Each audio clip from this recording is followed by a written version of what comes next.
What's going on, everybody? This is VJ Hunt from the Hunt Family Farm. Hope everybody out there is having a great day, evening, or whenever you're opening up this video. It's definitely springtime here on the Hunt Family Farm. One thing I love about spring, it offers new beginnings. Definitely something we're excited about. We got crops being planted. We have chickens being raised. We got Wagyu calves being born. So those are all, bright marks in our springtime production here on the Hunt Family Farm. If you haven't watched the previous video, well, might have been 2 videos ago, of this building right here, kind of gave you a tour of where we kind of start off our chickens for fowl play poultry farm. That's kind of where we house our baby chicks until they get old enough to move to the chicken tractors. Today, we have a special treat for you. So here on Hunt Family Farm, we grow and process our own chickens. Grow, process, and package our own chickens. So they start out here, then we transport them to a pasture where they get to live a natural life, living and doing chicken things. And then we process them as humanely as possible in our own processing facility. So it makes for a better tasting bird, a more tender bird, a healthier bird. We don't use any GMOs in our feed or any of those types of things. So today we're gonna give you a little sneak peek look at our processing facility. We're gonna take you on a tour of that.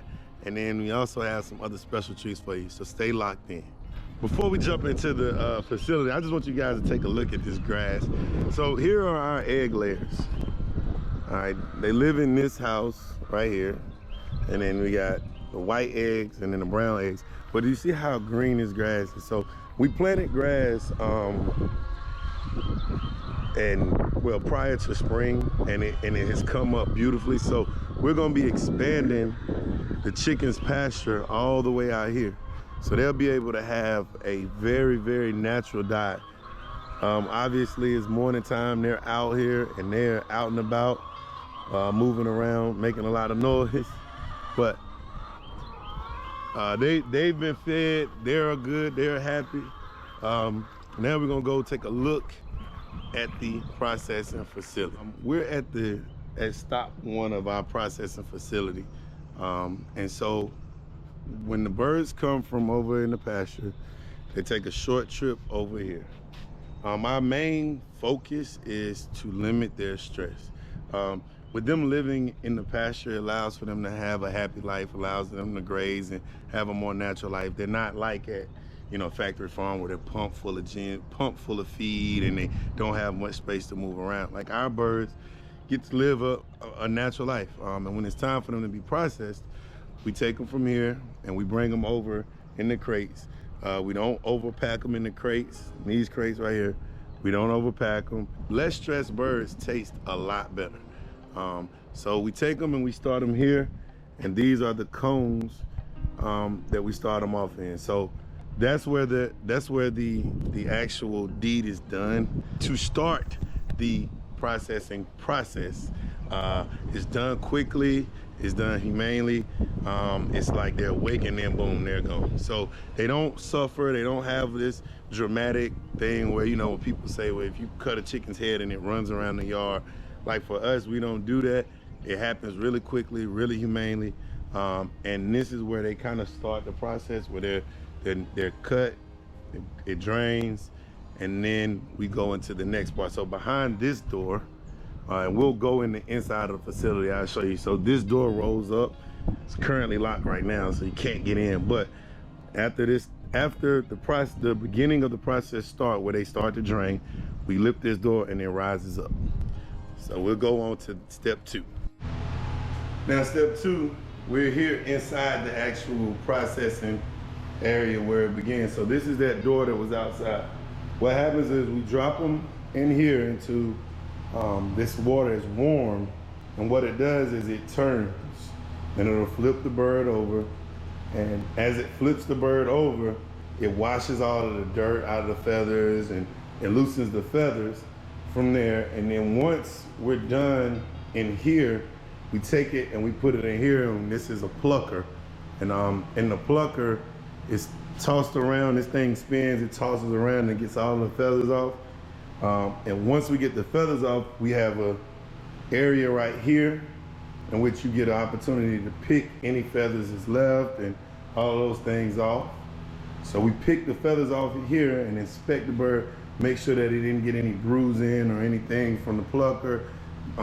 We get an opportunity to kind of check for any abnormalities or anything like that that may have been with the bird. And if the bird isn't up to our standard, then it doesn't go beyond this point.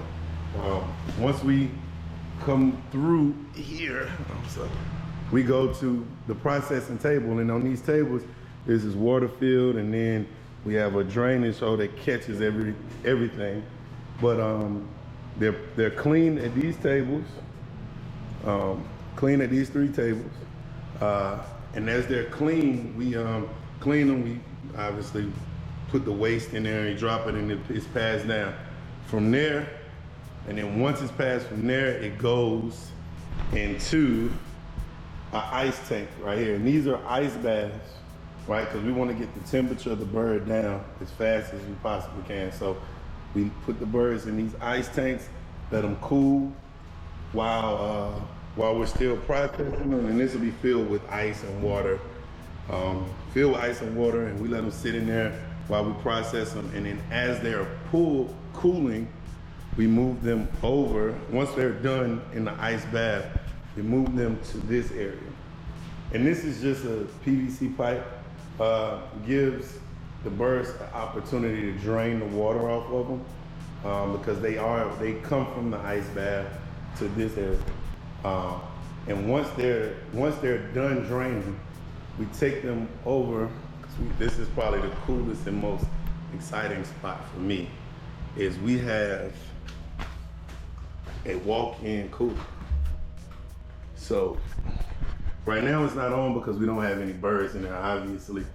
But this walk-in cooler is where they are allowed to age and rest. And it gets down. I mean, it gets really, really cold in here. But in this walk-in cooler, this is where they get to rest for a day or two, which allows for the meat to be very, very tender when it's done there. And once it's done there, we take it back over to the other side, where we package, where we may cut it into pieces. We may package it, depending on how we do it. It may be cutting the wings, the legs, the thighs, or we may just package the whole chicken. We label it, and then it goes into a freezer. Now, in the previous video, I'm heading back outside, and in the previous video, we had a comment, really, really cool comment. He noticed that we had tobacco barns, and this right here is probably the dopest part about this particular part of the farm, I think.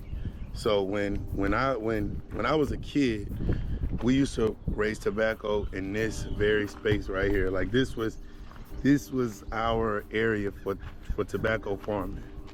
Where this stuff is, this was all grass, and this was like all of these buildings and things were here, but this is where we raised tobacco. Well, we have this year converted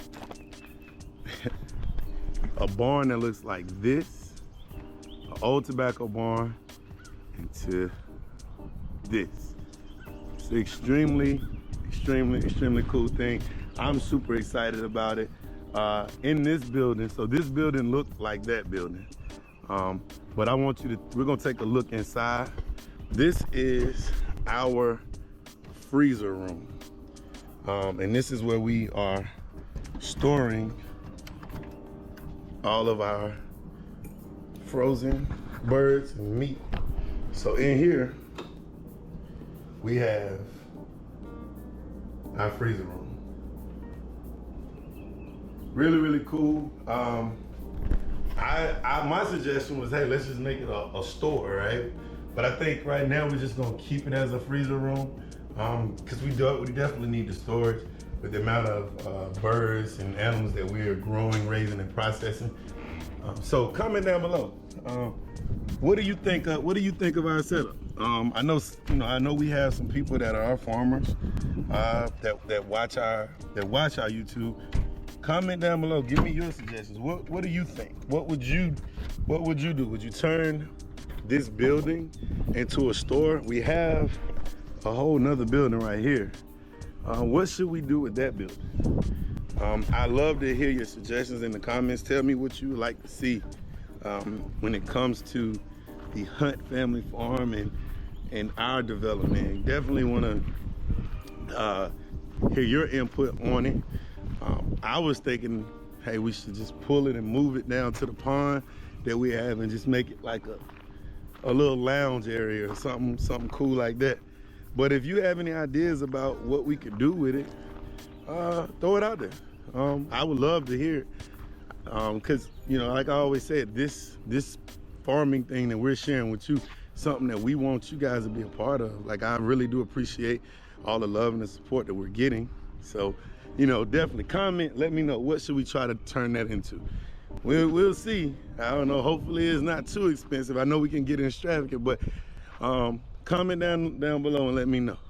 So like I said, in the springtime comes new beginnings and us planting, and so we're out here at just one of our kind of plots for planting crops. So I'll let you take a look. Here is some broccoli right here. This row is broccoli, this row is broccoli, this row is broccoli. This is cabbage. This is another row of cabbage. And here's a third row of cabbage. And then in this particular row, we have beets.